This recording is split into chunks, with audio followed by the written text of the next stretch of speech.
look around you. Where you are right now, as you're watching this, look around your house. There are tools you have you're not using that can actually fetch you a whole lot of funds.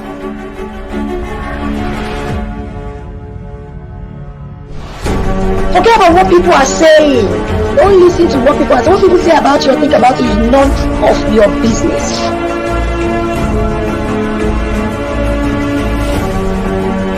Many entrepreneurs want to build a business at the same time feed from the business.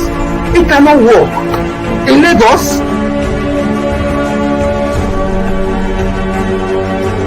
but you just get to do something. Stop waiting for the manna to fall from heaven.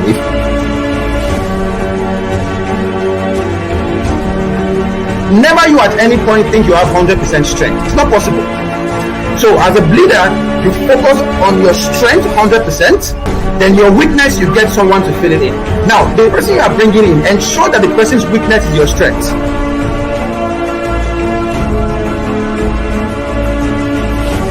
You have to come with something to the table. So what are you coming with as a woman? What are you bringing? Is it your intellect? Is it your beauty? We all know that beauty doesn't help anybody. If not, I'll be where Dangote is today.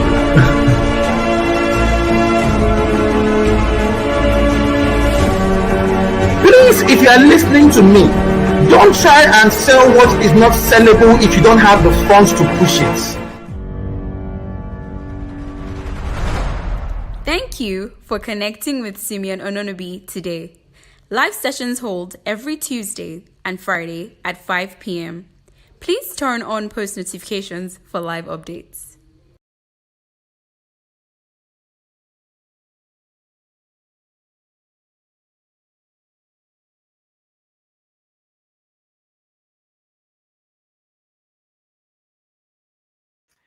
Hello, everyone. This is Simeon Ononobi. As usual, this is Connect with Simeon. Yes, that show that opens your eye to the fact that Nigeria, Africa is a great place to be. It's a great place to have, your business started. It's a great place to mine, great minds. It's a great place to have great investors. It's just a great place for everything to be good. Success is on the rise, and you can only tap into that success. We're not supposed to be, the narrative shouldn't be about fraud and all that. We also have excellent people. We have people that are doing excellent work out there. You could go to Connect with Simeon on YouTube, watch the videos. I have about 20 fabulous people. We had Chioma of Accounting Hub last week. We've had, what's his name? The guy from Tech Point, Adewale Yusuf. We've had Wallet.ng John. We've had so many wonderful people talk about their stories from when they started, the struggle, from just having 300 naira in their pocket to going straight and looking for a job at IntoSwitch and getting work. We've had so many people tell us how they've made it so far. And today I have it's a honor to have a wonderful person in house. Like, this guy is fabulous. I mean, he's someone that I have on speed dial, so he's fabulous. He's an investor I have on speed dial, so you know what that means. And he's doing awesome work across Africa. They're doing so many things. There's something he told me when he walked into the studio today, and I just can't wait for him to tell you guys. It is something awesome. Also today, I am going to be announcing that officially, finally, it is out. The Thank You Cash app is out. The latest one where you could get wonderful products, you could get cash backs, you could get to learn stuff. There is one store called The Library. You need to go to that store. You get fabulous lecture notes. You get success videos, how to actually make it in business and stuff like that. You could always get it from the app. So go to the iOS store, on the Android store, download the Thank You Cash app, and you can start using it today. So without wasting his time, I'm going to bring Dayo to the studio. Dayo is with me. Hi guys, how's everybody? How are you doing, Simeon? Good to be here. Great. I am great. I mean, you guys make me great. So you're looking chubby, by the way. The lockdown is working for you. I don't know if it's the lockdown. I have a special partner, so I give her mm. all the glory. I give her all the praise. Awesome, So awesome. Good to yeah. be here, man. So Thanks for having me, Simeon. yeah, Really appreciate it. for us, it's trying to figure out how to change the narrative. So Mm-hmm. I keep telling the story every time. When I got to the Valley in San Francisco, everybody didn't understand what Africa was about. It was like they could pick 1, 2, 3 people, but that was it. It's like, no, we have bunch of people doing amazing stuff, bunch of people doing great stuff in Africa. And Yep. I mean, I just want to showcase these guys in my spare time. I know my company is kidding me right now. You guys are kidding me, but I mean, You're awesome. adding a lot of value, so it's worth it, I guess. Cool. So you know what? This video is going to be on for like a year on YouTube. So I need to quickly go through this. So Microtraction, before we even start, Microtraction has in their portfolio wallet.ng. They've invested in wallet.ng, Cowrywise, the notable Cowrywise, Schoolable, Buy Coins, Thank You Cash, my company, yes, Accountia, Reebie, 54 Gene that raised about 10, 12 million the other day, Sandbox, BitSeeker, Yep. Festival Coins, and most recently Temai. And that is Awesome. this. I mean, this guy, you guys are doing some awesome stuff. So I know you just ran through our portfolio company. Impressive. I mean, there are products. So a lot of people are going to be connecting today, and they're going to be wanting to know a lot of things. They are stuck in one way or the other. But I want us to start from the very beginning.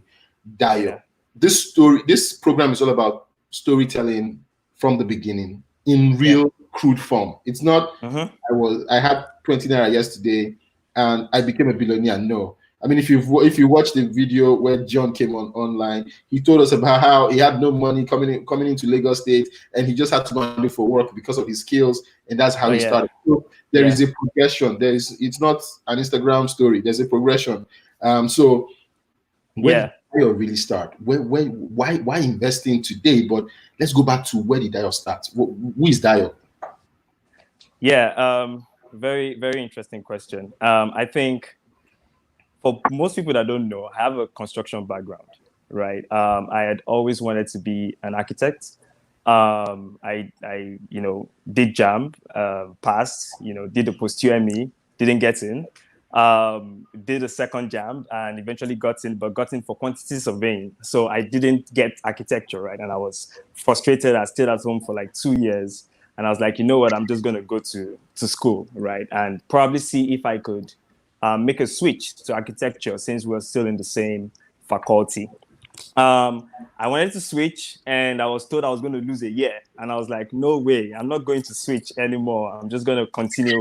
I love quantity surveying. It was very interesting to me. It was all about numbers. It was all about cost. It was all about, finding how much it would take or it would cost to build a particular project, either construction project, a building project, an airport, a road. So it's really interesting. And we worked very much with the architects. Fast forward, finished that, served in Abuja. I was posted to the Federal Ministry of Lands and Housing under the Director of Building and Quantity Surveying. And it was one of the most interesting 1 year of my life, because I was under someone who was exceptional, right? And I did a lot of work at the time, did a lot of work with the federal government, which I was part of, and it was very enlightening. If you don't know this, I was posted to Enugu actually, and I didn't want to teach because I just felt like losing 1 year of not doing things that, in construction would set me back. So I moved back to ABJ, Abuja at the time. Now I finished that and I left the public sector and joined the private sector. It was a project management company and was a consultant to the government, right? So we were doing a lot of public-private partnerships and consulting for the government on infrastructure. So there were a lot of infrastructure projects that were going on in Abuja at the time, and we were consultants to the government. So imagine me, a small boy like myself, having meetings with like the FCT minister at the time, just because of the virtue of the company I was working for. It was different from what I learned in school, but I like to say I'm a very fast learner. And, I learned by doing things, right? So I was able to grasp what this was all about. I even did a course on Coursera at the time, infrastructure financing, just to brush up and get myself entwined with what was going on. I did that for like about 1.5 years, and I had like, I got beaten by the tech bug. I know it's cliche to say that, but like I got beaten. I just got interested in technology, right? In reading a lot about the stories I had seen in the West. There was so much stories then. There was DoorDash at the time. There was Grubhub. Y Combinator was there. I was hearing a lot of stories about them. They were investing in companies. And I was like, okay, this could be something I'm interested in. I started reading more. I traveled at the time as well to Dubai, saw there was Uber Eats there, technology was so good. I was like, we should have something like this in Nigeria, right? I came back home and I was like, I wanted to start a food delivery business, a meal delivery business. At the time, it was Hello Food at the time that was around, and they just got into Abuja. They've been in Lagos for a bit, and I was like, we need something different, right? I called up my friend in Lagos. Till today, I'm not sure why he decided to join me. I think he must have been crazy, to be honest, because he wasn't. It was like, oh, Dara, come to Abuja. Let's start this business together. But we've always had conversations about technology, and he was the person I knew I could work with.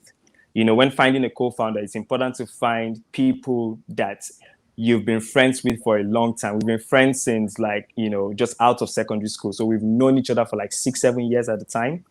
And it was so easy for us to start this together, right? And so he came to Abuja, and we started this company called Chow Hub at the time. It was a meal delivery company, very easy. We show you restaurants on the website. You click one or two, you choose the food you want to eat, it gets delivered to you pronto, and that was the selling point at the time.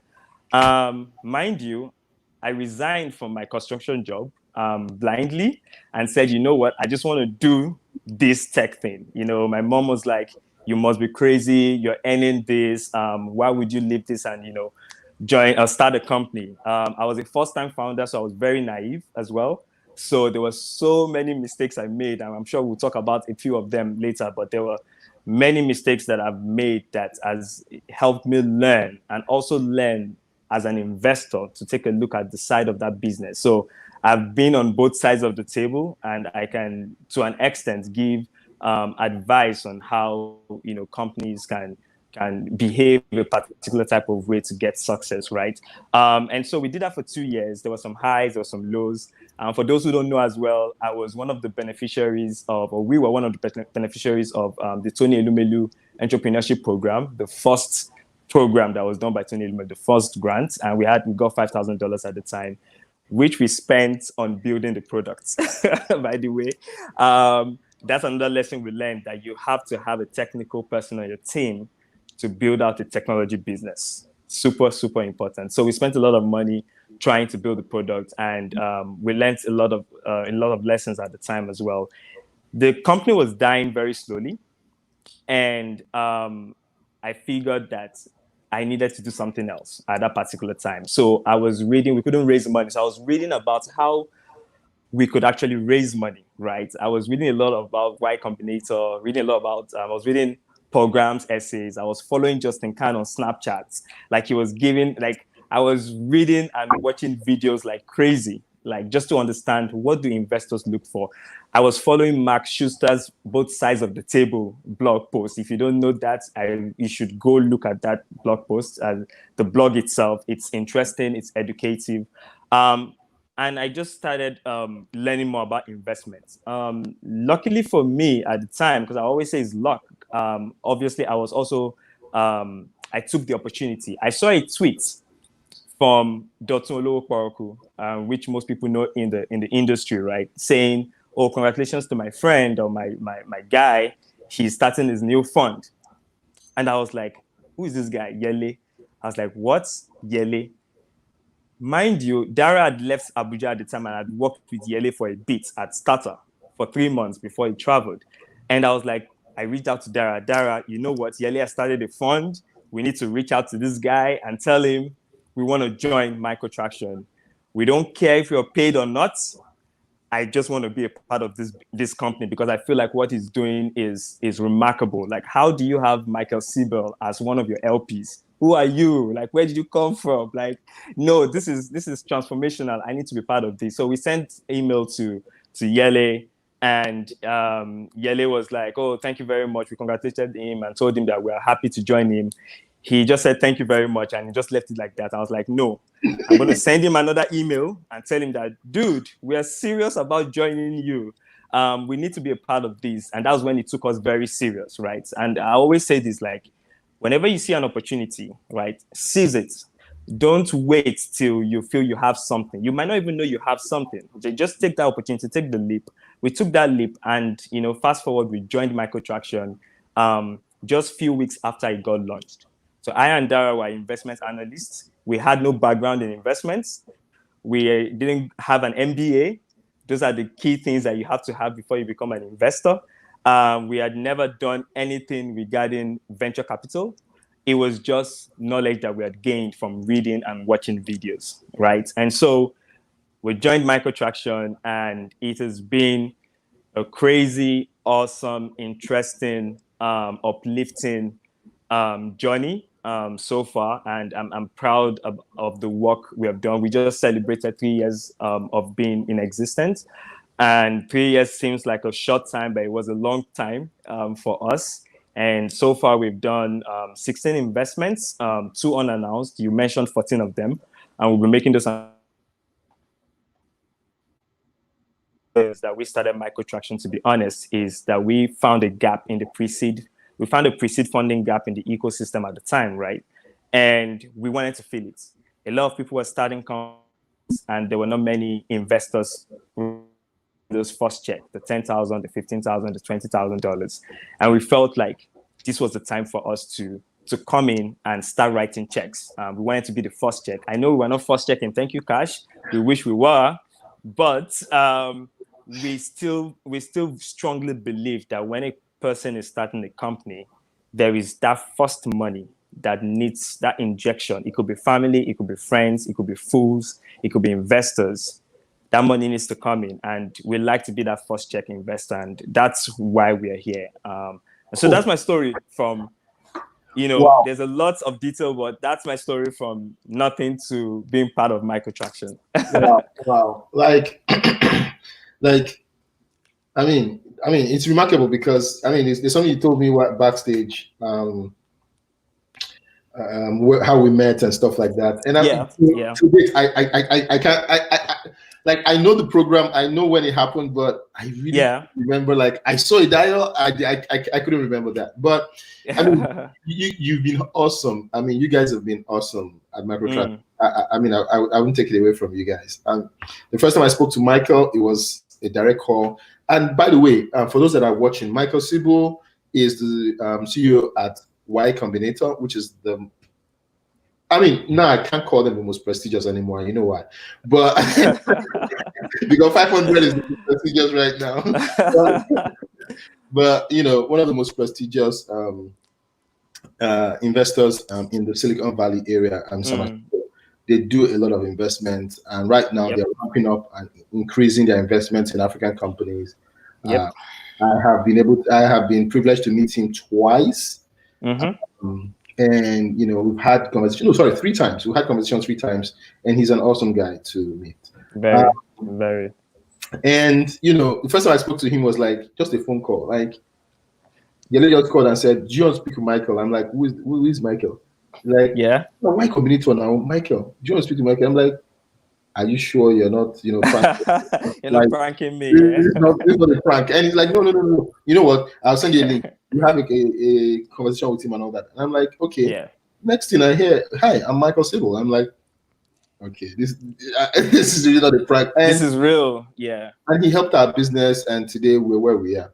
So the question is this. A lot of people are joining. Please ask your questions. Post your questions in the comment section. I will get it, and I will post it here for Dayo to handle. You told me something backstage, like you said. You said you're going to be investing in 30 plus companies before year end. So how do you pick startups? How do you pick who do you invest in? How do you decide who is investable? Yeah, very interesting question. So because of the stage that we play in, right? Like we play at a stage that most people don't want to play in, right? The early stage where things are not sure. Like you're not sure if this company is going to be successful. You're not sure if the founders are going to stick with this company for the next 4, 5, 10 years, right?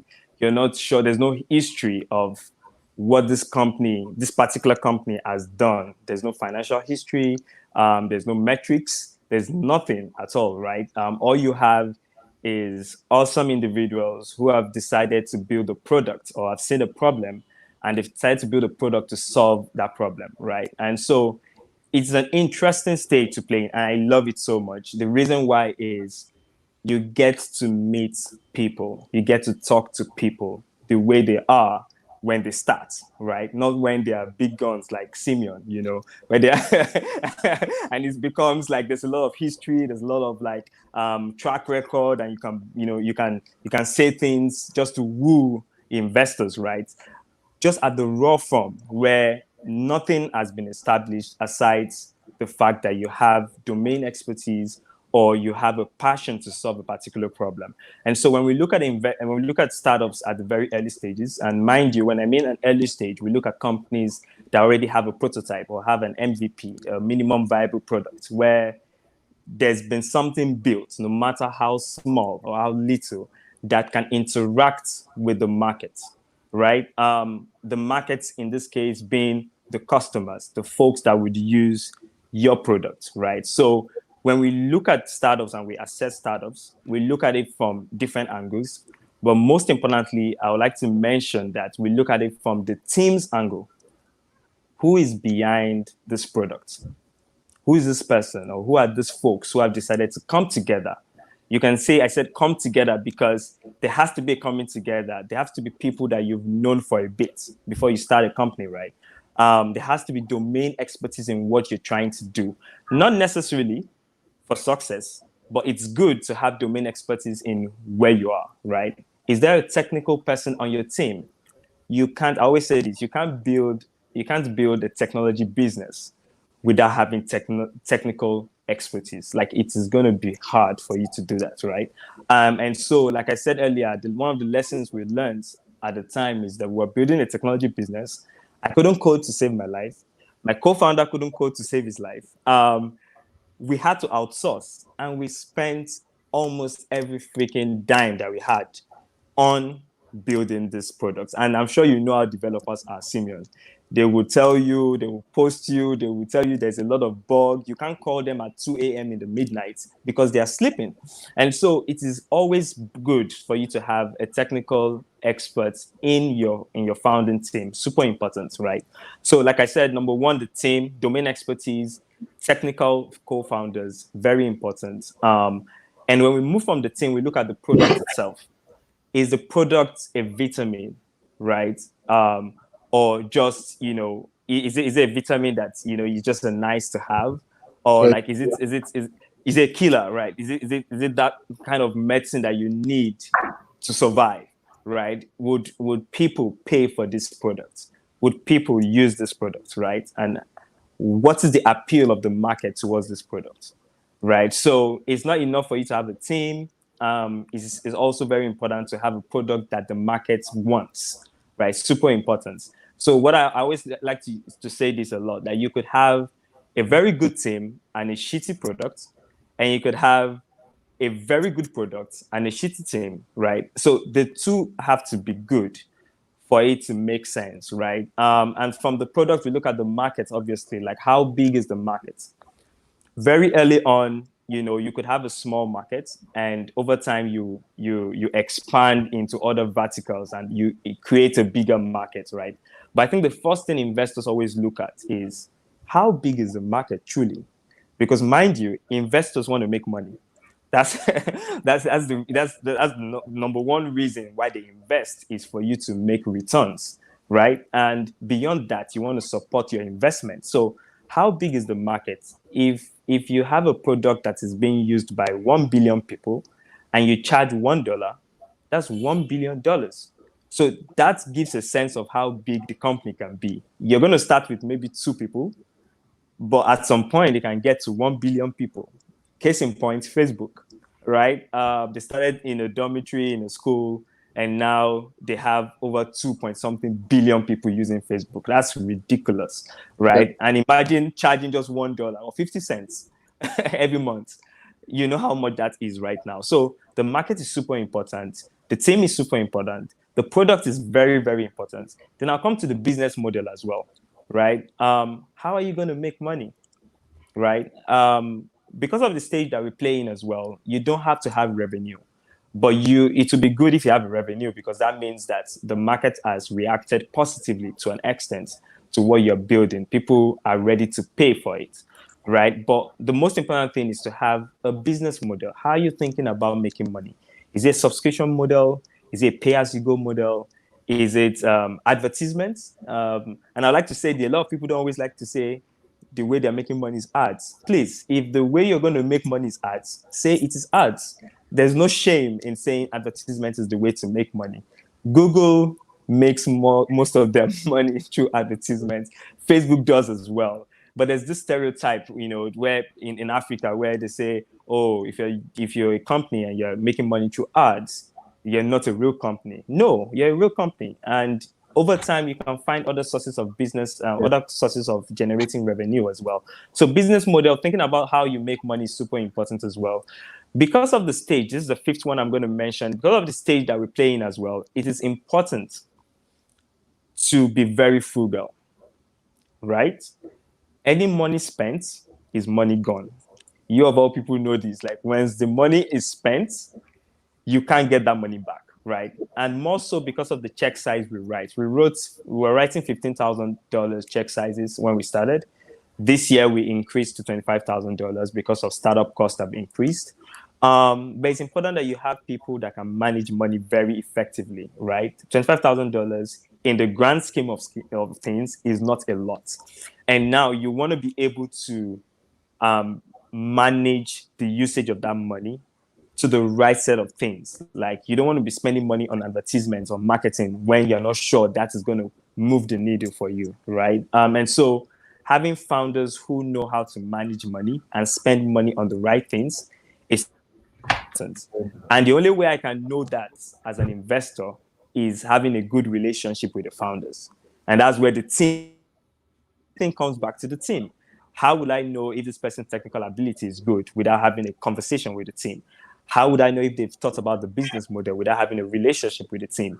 How would I know they can spend money in a particular way without having to ask some very important questions and knowing how they would probably spend this money, right? So those things are super important when looking at companies at the stage that we play in. When you're looking at Series A or seed stage and all those other stages, there is history. There's data to back up your investment decision. But at this point, like, you look at the things that you can look at, which is the team. You look at their forecast to see how they're thinking about it. There's a lot of due diligence that goes into that. We can talk about that later. But like, those key things I've mentioned: the team, the product, the market, being frugal, technical expertise, business model, super important when looking at a startup at the early stages. Wow, I mean, guys, you've heard it all. I don't need to add anything to that. So my next question, please do send your questions in. Dayo is here. Like he said, when he first sent an email to Yele just ignored it, and he came back roaring to make sure that Yele got his attention. So you have to keep fighting for what you need and what you want. Exactly. So please send your questions and I'll answer them. So, looking at the Nigerian scene or even the African scene, you guys have been able to pinpoint. I won't say just, but I would say get exciting startups that, I think everybody in Europe, I think it's all of us that have been to one, accelerator or the others. Not everyone. Almost everyone has been to YC, We500, and the question is, how do you guys do that? How do you pick them? Like, if I put on a scale of 1 to 5. I think you guys would almost be at 5 when it comes to success of startups. And the Yeah. question is how? How do you Hmm. do it in such a way that you guys are super successful? Oh well, yeah. Success is relative, Simeon, but yeah. No, I mean, what I mean is, in essence, is if you sell off all the companies that you guys have At funds this into, moment, yeah. Like if we exit right now, yeah, if you exit right it should now, be you have over 20x to 30x of what you put in all your portfolio companies combined. So the question, amen to that. the question is, I mean, how do you pick them so young and Yeah, make yeah. successful? What So source? yeah, so when we started microtraction, right? We took the best of what an accelerator is. Now, mind you, there were some few incubators and accelerators when we started in 2017. Even prior to that, right? The likes of Ventures Platform, a big shout out to Koleowo, who paved the way. A big shout out to Bosun Tijani, CC Hub. A big shout out to the Passion Incubator folks as well, Fumbi. Those are folks who started the incubator process and acceleration process, right? But you would find out that it is super difficult to run an incubator. You have so much high costs. You have like 100 naira, for instance, to run the hub or the incubator, and you're spending 70% of 100 naira on making sure that lights are on. Then how much do you have left to actually do the investment, right? It's just so tough to run an incubator here in Africa, where infrastructure is a serious problem, right? And so we took what worked best in the accelerator model and decide and took what an angel invested We're having $15,000 we're having some technical for difficulty. 7.5. It's we didn't Dayo, can you hear me? want to have a batch, for instance, where You're watching Connect with Simeon Ononobi. Stay tuned. Yeah, we're having some technical difficulties with getting Dayo. I will try and get him back into the studios. But I mean, this gives me time to ask questions. Yeah, I think Dayo is back. Okay, let me just get him back into the studios. Hello, Dayo, can you hear me? yes, I can hear you clearly. What Yeah, happened? no, so it was a technical glitch. I wasn't. Okay. But you can hear me clearly now, yeah? Can Yes. everyone hear me? Yes. Awesome. So what I was saying was that we took the best model from the incubation program, and we left the rest out of it, right? We didn't want to have a batch because you're constrained and you're put in a box. You have to have a batch at every point in time. You never know when startups will be founded. You never know when ideas will come to entrepreneurs. So we didn't want to be boxed into having a batch, right? We wanted to have fixed check sizes, right? And what we did was we mirrored YC's thesis or YC's requirements for assessing startups. And that is why it feels like a lot of our companies that have gone through microtraction has also gone through YC. Why? Because whatever YC is looking for, we have found it already. Do you understand? Like what we have done is become a feeder for Y Combinator. So things like technical co-founder, super important, right? Ensuring that there is parity between equity splits. You're not going to be having 90% equity and 10% equity for another person. Like YC will flag that. Do you understand? You're thinking about like how big the market is. That's what YC will look out for. You're thinking about how frugal these people are or what the revenue model is. Those are the things that YC will look out for. 500 startups, for instance, will look out for. Village Global will look out for, right? Or Techstars, for that matter. So we felt if we mirrored what the global standards were, we don't need to reinvent the wheel, right? We just it's just the same criteria. The only issue is these guys or these folks in the West don't have local knowledge of what's happening. And microtraction has that local knowledge, and we can pick these people, work with them, get them to the point where they have made some traction, right? And we can help them and push them to global accelerators where they can even get more investments or get invested by other global investors. And so for us, it was a case of let's mirror what has been done in the past and let's find these people. And to be fair, like, we have found awesome founders, to be honest. Like, every founder under the microtraction portfolio is super talented, super good at what they do. Male, female, they are excellent, right? And so that has helped. Also, I would say that credit goes to the founders themselves. Credit goes to people like you, folks who understand what they're trying to do, who are ready to learn, who are ready to listen, who are ready to, do all it takes and put their passion behind whatever they're trying to do, right? Those are the things that global accelerators will look out for, right? And I think that is the way we have been able to be successful in getting, some of our portfolio companies into global accelerators. And I would like to say this as well, like, I'm happy that you're part of 500 Startups because it changes the narrative of, microtraction is always getting companies into YC, right? We're going to be looking at Techstars more now. We're going to be looking at Village Global. But like everything in life, you have to start from somewhere. And when you have a track record, it becomes easier for other investors to feel like they have confidence in partnering with you and being a feeder for them. So that, I would say, is how we have been able to get companies into global accelerators. A lot of it boils down to how we have structured our model, and also the biggest credit goes to the founders, but they have to go do the interview, they have to sell the company. We're just there to kind of support them and help them. Cool.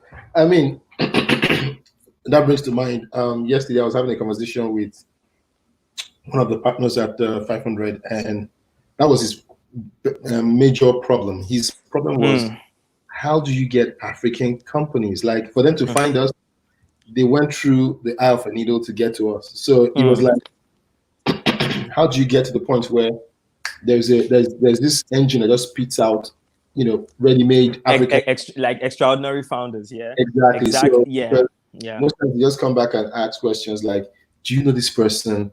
Do you know who they are? Can they run a company? What do you know about them? And it's like, you cannot badmouth another founder. So you yes, they are good. Yes, they are good. But you're like, is this person really, really good? Do I know the person? I don't know the person. If the situation in Nigeria comes up, if things go bad, really, really bad, if someone wants to, founders that have lost their companies because one guy at the top just wanted a bit of the company and he did not, then next thing police, next thing some cooked up stories and the company. Yeah. So you're asking yourself, are these guys strong enough to be able to withstand these things? And you don't know those things. So, it brings back to that question. How do you expand what microtraction is doing? How do you create that visibility for founders that, because you go through Founders Institute, for instance, you see amazing guys, but they are almost always lost. Like, nobody to actually handhold them. Founders is doing a great job, but you need more of that. How you guys, because if I can count on the top of my head, I think it's just Kola, Dayo, well, that's yeah. I can't remember. I'm aggressive. Oh, there's Nico Yembra of Nico Yembra of Chrysalis. There's Maya now. Yes, exactly. Like so off the top of my hands, I can count 3, 4, 5 maximum people that I can say, okay, I can make a call and say, look at this guy and choose. But Ui Capital before he kills me. But the question is, how do we expand this? We have amazing talents. Yeah. Founders that are awesome stuff. How do we get to the point where we have this engine that just spinning out, founders? How? It's I think we just need more microtractions. We need more ventures platforms. We need more chrysalids. We need more ingressives, right? We need more CCLs out there, growth capital. We need more greenhouse capital. We need more lateral capital. I'm beginning to call, some of the investors within our ecosystem that I really respect, aside from just microtraction, right? And it has grown over the years, to be honest. Like when we started, it was just a few, one or two investors at the time, and there were a couple of angel investors. But now we have a bunch of, venture capital firms, both locally and internationally. You have Novastar of Dotun, you have Lateral Capital, you have 4DX. You have a lot of these folks now who are beginning to find companies. The best thing is to work together. Like I always say this, like you have to work together, even as investors. We're not here to compete with each other. There's nothing to compete. There's nothing at all. Like we're still far, far, far behind Silicon Valley or the West or even Europe, or even for that matter, South America, Brazil, Argentina, all those places. There's lots happening there. And if you want to compare emerging markets, you would probably look to South America, and they're doing really, really well. And so we need to work together. We need to find these companies very early. Like I said earlier, nobody wants to play in the early stage. I remember the Lagos Angel Network. I think Tommy Davis and some of the folks, older folks, and they were like, "Microtraction, how are you guys doing it?" I said, "Well, Oga, you have to come to our level. You have to stop, investing in just Series A companies or companies that have proven that they can succeed. You have to bet on companies very early on." Do you understand? So, like, it's important for us to have this. And one of the things that we're looking at Microtraction, and for those who don't know, we have a Scout initiative, right? The idea is that Microtraction should be Pan-African. It's not just a Nigerian company. It's not a West African company. It's an African company. And what we want to do in Nigeria, we want to replicate in the whole 54 countries, possibly, right? And we've decided to have a Scout initiative that allows us do that and increase our geographical reach. I mean, if it's good for us in Nigeria, it can be good for us in Kenya. We can find talented, exceptional folks, like you have said, in South Africa, in Botswana, in Zambia, right? But we can't do that on our own. We need to work with people. And so we decided to have this Scout initiative and partner with local experts in the local markets, right? Who understand the markets, who can spread the microtraction gospel, if you will, and say, look, there is this awesome VC firm in Lagos, Nigeria, who is looking to invest in your company, right? These are what they look out for. I've worked with them. Do you need some funds?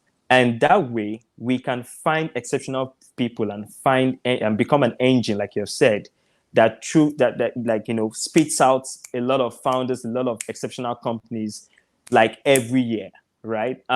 That way, we can invest in a founder in Senegal because we have a local partner there who is a scout, who understands the market, who can tell us that this particular industry makes sense.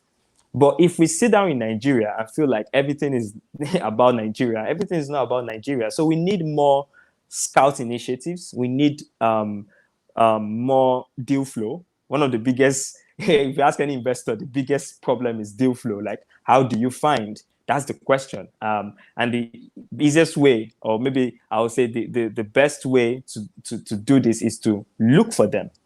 You can't wait for them to come to you. You have to look for them. And that's why we've taken the initiative to look with scouts, to look for companies that we can invest in and support them. I mean, a full-on would be this. I mean, I hear you and I agree with you, but I want to sit on both sides of the table right now. Correct. The established, in quote, founders and known founders and the unknown founders. Mm-hmm.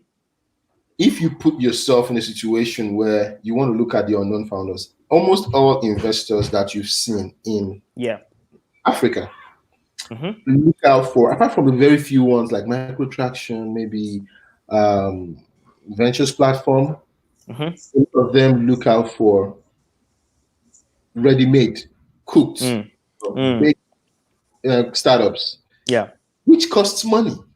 So it's like you don't want me to get your money. but you want me to go figure out how to get money from other people, and you want to do it for cheap on the long run.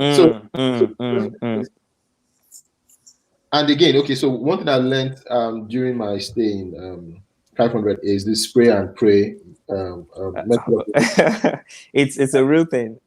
Exactly. So you find out in the valley that they cook up $10 million, and they say, you know what, I'm going to spray $10 million on 100 or 1,000 startups, and hope 2 or 3 of them would, succeed. Bring the return. Yeah. That doesn't happen in Africa.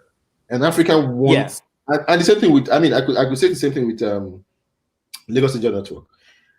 Everybody that you see and interviews you wants to hear, so in 10 months, how much are you going to be making? In 20 months, how much are you going to be? You're like, I've not even kicked off the company. Well, how am I going to make? Yeah. And that it's a bit of a skewed narrative, because in the valley, they don't ask you how much are you going to make. They ask you what is the potential market size. Yeah, they want you to write a business plan that shows them how much your projection will be for 5 years. I don't even know where the company will be in 2 months. I totally one day. I totally get you. I think so. There's always going to be there's progress, right? You have to start from somewhere. We haven't gotten to the point where we can spray money anyhow. There's money in the West. There's a lot of money. There's loads of money in the West, right? And it's easy for an angel to write you $50,000 easy without even asking you questions.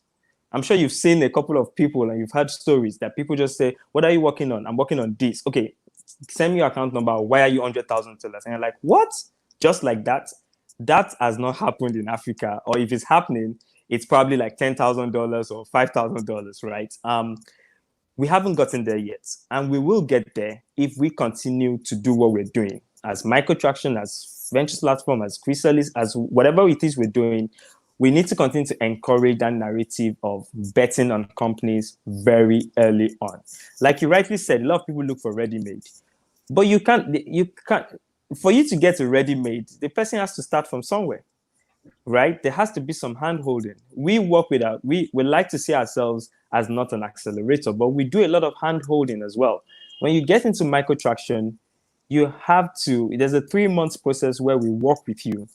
We have office hours every week, every single week. We didn't start that early on, so I don't think we had that with Thank You Cash. But like for most of the other companies, we do a lot of that. But now it's even very much structured now, where every week we talk to our founders, because we need to understand how they're thinking about customer acquisition, how they're thinking about product development, how they're thinking about marketing, how they're thinking about, what's the story going to be like? How do you talk to investors? How do you get ready for investors? Because we feel like with the money that we give to you, 3 months, 4 months, 5 months, you should be ready to receive the next cash injection, right? So you can't wait for ready-made. You have to work with these folks, right? And I feel like we need to get to the point where we can bet on people based on the founders and the team, and also the potential, like you've said, of how big this particular company can be, and work with them. A lot of investors don't want to do the work. They don't want to work with like these companies and, sacrifice being part of this company very early. It's always easy to invest in a company after they've raised their seed round, because there's so much that has happened that you were not involved with. I know we've had calls many times, Simeon, about your company, and it's easy for a Series A company to come, a Series A investor to come now and say, I want to invest, not knowing what has been done. That's a ready-made stuff, right? So I feel like even as angels, if you don't have a VC firm, that's fine. But even as angels, there's a lot of hand-holding that you have to do. It's not going to happen immediately, but I can assure you, Simeon, it is happening already, where people are now betting more on very early stage folks. And mind you, there are still more founders and startups than investors. So that's the balance. The scale is still very, very high. So we need more investors to come, on board and invest in companies. And you cannot fault the investors as well. It's people's money. So it's important that they also, like I always say, if I'm doing a due diligence on a startup, the startup has to do due diligence on me. Sometimes you need to understand what kind of sectors the investor likes to invest in. How really big is their fund? You know, they might not even have money. You get what I mean? What kind of sectors, what kind of things do they do? Do they help you grow? Right? And if they help you grow, then those are the kind of things, the kind of investors you wanna work with. I'm hoping that helps clarify. Yeah, I mean, this will be my last question. I can see a lot of people are just enjoying it and Yeah. this will be my last question. So the question will be, how do you? I mean, you spoke a bit about it, but how do you pick the right investor? Like how do you pick the right investments, right? Investor. So from a startup's point of view. It's like you see an investor come up and you just call 500 and say, "Hey, 500, do you know about these guys?" And they're like, "Don't go there." Yeah, this guy, okay, go there. Yeah, it's like so you're very right. So what I would say is this: the investment community, right, is a small community. Investors talk to each other a lot. As big as Silicon Valley is as well, they talk to each other. So if you mess up with one investor, you've messed up with everybody, right? And so that's a very good point that you made there.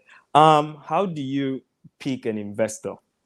I think the investor-investee relationship is a marriage, right? It's an important part of your journey, right? And as much as you need the money so bad, like anybody could give you $100,000, right? You need to understand who this investor is. Number one, they have to be investors that are ready to work with you. I don't believe in investing in a company and just saying, "Oh, Simeon, take this $50,000 or $100,000 or even $1 million and go figure it out yourself." No, you need to be at your beck and call. You mentioned it just early, like here, I'm just a phone call away from you. Those are the kind of investors that you want, right? And the best way to find out what a type of investor is to speak to their investee companies, right?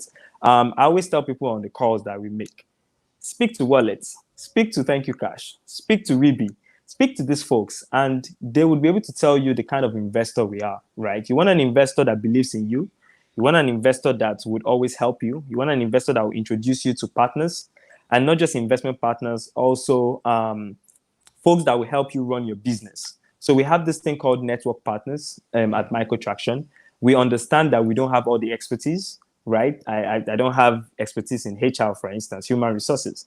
But what we've done is found a specialist who understands HR and hiring to help our portfolio companies get hires. There are times that you have said, there are times you need to hire XYZ, JD, and Ife has done a magic, and it has happened, right? So those are the kind of people you want, people that that can help you run.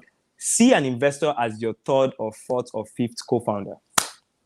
Do you understand? See them as part of the team, part of the company, but they are not being paid. They are folks that you can call on at any time at the middle of the night. They are not outsourced. They are in-house, right? So see them as someone that you can talk to. Look for investors that are ready to go the length. Look for investors that will believe in you where things are down, because there's always going to be ups and downs, right? Not an investor that would trash you when things have gone bad, right? You know, and would not be able to make introductions to even other partners and investors. In the African market, you need investors that have a deep network, because B2B is an important play when it comes to African businesses. You have to have network. I mean, you have to understand. You have to have network in telecommunications. You have to have network in the corporate world. You have to have network with the banks. You know, you want to find out what kind of network. How are you going to be able to help me? So when we have phone screen calls with startups, we tell them, ask us questions. What do you want to know? And we get questions like, how will you be of impact to me if I take this money? And what we have found that people come to Microtraction not for the financial capital, but more for the business capital. How can we help you grow? What network do you have? Do you have investor network? Do you have corporate network? Do you have financial network? Those are the kind of investors you want on your table, on your cap table. Like, it's super, super important. So do due diligence on the companies that are looking to invest in you. Ask founders who have gotten money from them, and ensure that there's value. Ensure that there's value add, not just the money, but business capital, things that can help you on the journey as you move on. And even when you raise your Series A and Series D and Series F and whatever, your investor, your earliest investor, still needs to be part of what you're doing. Like, if they're not, then that means that there's really no value that is there anymore, right? And so we're proud to say that we are always invested, and made sure that we continue the journey with our investees, even though they've raised more money than we put in. Great. So there's a question here from Chumeka. He says, thank you very much for this. I love this discussion. For an early stage, what balance would you advise between founders, technical plus business founders? Or are there supposed to be a balance? So between a technical and business founder, should there be a balance? Or what is the tilt? Like I said, like, if you're building a technology company, like, it's super important to have a technical co-founder, right? As much as that is important, you also need a business co-founder, because you have to sell this company, right? You have to evangelize this company, right? You have to have some form of domain expertise, right? So we look at teams that are complementary, that have complementary skill sets, right? You could have a technical skill, and you could have a business skill. That is awesome, right? That's a good balance. You could also have two technical co-founders, right, who have some form of business. And what we tend to do is we advise, like, we're not going to impose anything on any team, but we advise that as you move on, you want to get someone who has a business background, who knows how to sell, who can market, because you get to a point where those things become very, very important. You're not just building anymore, developing. You need to push out your product, right? So I don't think there's 80%, 20%. No, I think it's better if it's 50-50, and 50-50 is also relative, as long as this person can hold their own expertise, and this person can hold their own expertise as well. I think having both as business and technical makes more sense, rather than technical or business. But regardless, like, anybody can succeed, to be honest. But you just have to find the right balance. It's super important. We would invest more in a company that is well-rounded, faster than we would invest in maybe one technical co-founder or one technical single founder, for instance, because we know how difficult it is. Simeon, how difficult it is to run. I have 3 more. To run a business on your own. So, and it also helps with domain expertise fatigue, right? Like, you want a situation whereby you can speak to your founder who has a business sense and can attach the business side of his experience or her experience to what you're doing as a technical person. It's so easy to build a product and feel like it's going to make sense. But with a business input, they'll be able to tell you, can we tweak it this way a bit, or can we try something different? Yeah. And vice versa as well. So, like, it's important. It's super important. Very much. When thinking about that. Another time, and I need to sell markets. I need to sell the company that is paying for my daily bills. Awesome. So thank you very much for coming on the show. This video will be up for at least a year, and you can always watch it. If you want to reach Dayo, it's very simple. Yeah. If you want to reach me at Microtraction. Yeah. Dayo, Dayo at microtraction.com. Also, you could go to the Microtraction website. There is a form there, about 13 questions. Fill the question. Correct. If you have any issues and you want me to do a personal introduction, I'm happy to do that. Just hit me up at connectwithsimeon@gmail.com, and I'll do a personal introduction. Yeah, bombard Simeon. I'll do a personal introduction, and that's it. So thank you very much. Thank you. Thank you very much, Simeon. Traction. I spoke with Dayo today. We're going to be bringing 500 to see how they can become a feeder company to 500, and you could also get 500 in that community. So not just ecosystem. Yeah. 500. Correct. And that will be thanks to you, Simeon. That will be thanks to you. You're our first pioneer company in 500 startups. Yeah. I need also to announce that Amit Bhatti is one of the partners at 500 Startup. He's going to be on the show very soon, and it's going to be like a town hall. So we're going to have so many founders and investors on the call. We'll probably do it on Zoom, so we can have like real time feedback and all that. So just stay tuned. You get it on my Facebook, or go to Connect with Simeon on YouTube. Subscribe to that page, and you would always get information. Also, don't forget, Thank You Cash is here, one of the investee companies of Microtraction, and we're proud of you guys. Thank you very much. Thank you for having us. Thank you for trusting us. Even with COVID, you guys you've been helping us battling. When it was like, oh, everything's going to shut down. So helping us, Ife, disturbing, Tonya, the same. Chidima, your neck. Is on another level. Thank you for trusting us. We believe in you guys, and we're sure that we would find more companies and more founders like you guys as well. Amen. Thank you very much. So thank you to everyone who has listened as well. Thank you very much. All right. So that was Dayo, Koleowo, and Dayo is an exceptional guy. He's always happy to help. He's always there to help. And I mean, you guys, just hit him up. It's Dayo@microtraction.com. He's happy to always help. He's looking for companies to invest in. So he always has this $25,000 check that he needs to give to a company. He's always waiting. Which company is going to come and collect this $25,000? So please. And when I did my calculation, my calculation is about 11.7 million. So if you put it in naira, like he's waiting for with an 11.7 million naira check.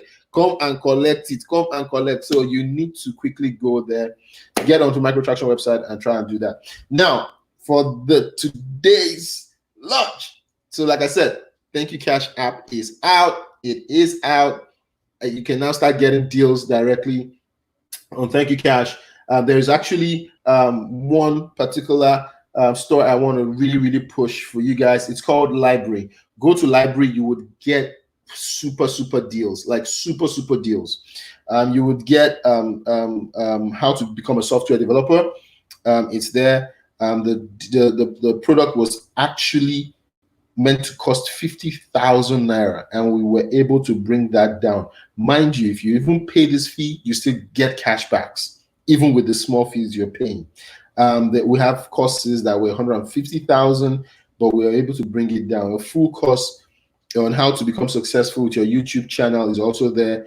You can grow a lot. For phone users, the complete guide on YouTube success, it's there. Software development course for absolute beginners, it's there. A good introduction to softwares. If you're at home and you're just sitting down, you could just go to the store and buy that deal. It is there. It's called Library. So go to buy products, download the Thank You Cash app like I've done. Yeah. Enter your delivery address like there. Then go to buy products. That's it. And you can see Library. Library is there. You click on Library and you can see all the courses and you can buy them. Don't become, don't feel like you are stranded at home and you can't do anything. Brush up your skills. Do some wonderful stuff. On Friday, I'll be giving out one of our partners. It's called the Shawarma Sport. Is going to be giving out 20 delivered shawarma, 20 delivered shawarma for 20 different individuals that will be on my show next week. They would send it straight to your house. Delicious shawarma.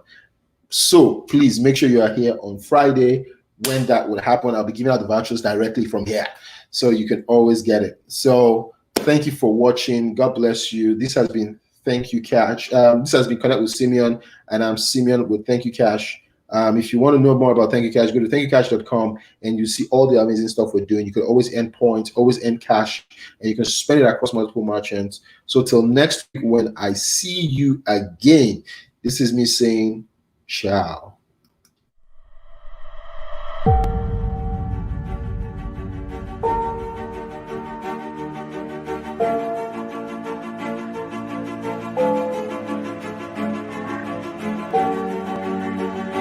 Look around you. Where you are right now, as you're watching this, look around your house. There are tools you have you're not using that can actually fetch you a whole lot of funds.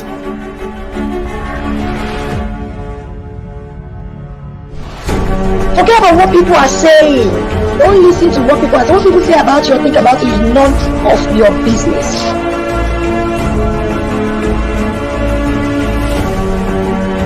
Many entrepreneurs want to build a business at the same time feed from the business. It cannot work.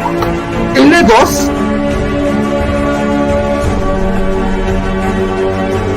but you just get to do something. Stop waiting for manna to fall from heaven.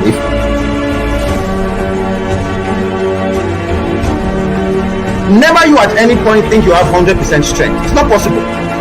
So as a leader, you focus on your strength 100%, then your weakness, you get someone to fill it in.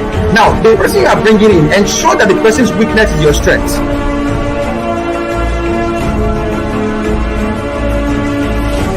You have to come with something to the table. So what are you coming with as a woman? What are you bringing? Is it your intellect? Is it your beauty? We all know that beauty doesn't help anybody. If not, I'll be where Dangote is today.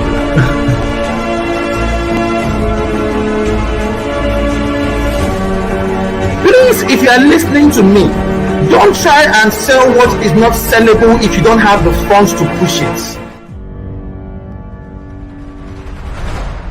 Thank you for connecting with Simeon Ononobi today. Live sessions hold every Tuesday and Friday at 5 p.m. Please turn on post notifications for live updates.